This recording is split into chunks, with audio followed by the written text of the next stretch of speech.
This morning I walked into the kitchen and I saw Shani standing there at the counter waiting for the kettle to boil. She hadn't seen me yet.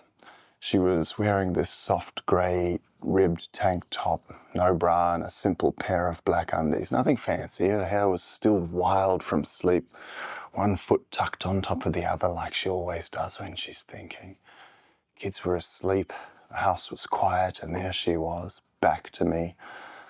Hips slightly swayed, stretching a little like every other morning. But I couldn't move.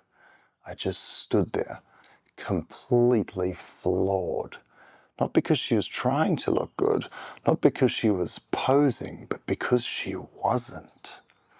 She wasn't performing sexy, she was sexy. Not the kind you see in the movies, the real kind. The kind that doesn't need an outfit or a pout or a pose. The kind that comes from a woman fully at ease in her own skin, not even thinking about how she looks.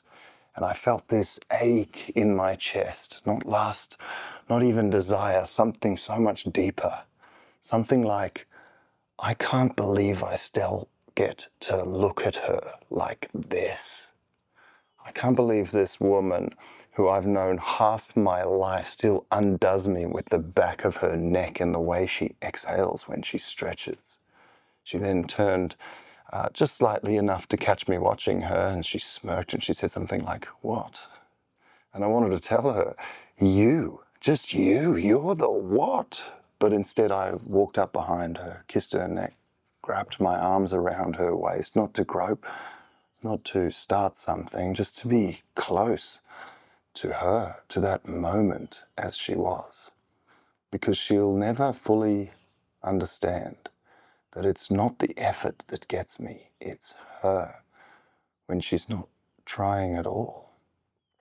And I just want you to know, if your husband ever stops for a moment and stares at you in the middle of the mess while you're wiping down the benches or walking past in your comfiest daggy clothes, it's because something in you in that exact moment wrecked him.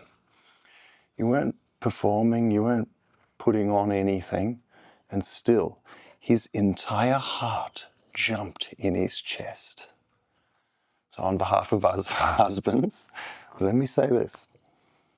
We don't always say it, we should say it a lot more. But the truth is, we see you.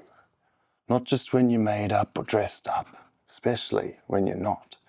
And it's in those quiet, unguarded moments when you're just being you that we fall in love with you all over again. So if your husband pulls you close for no reason today, let him.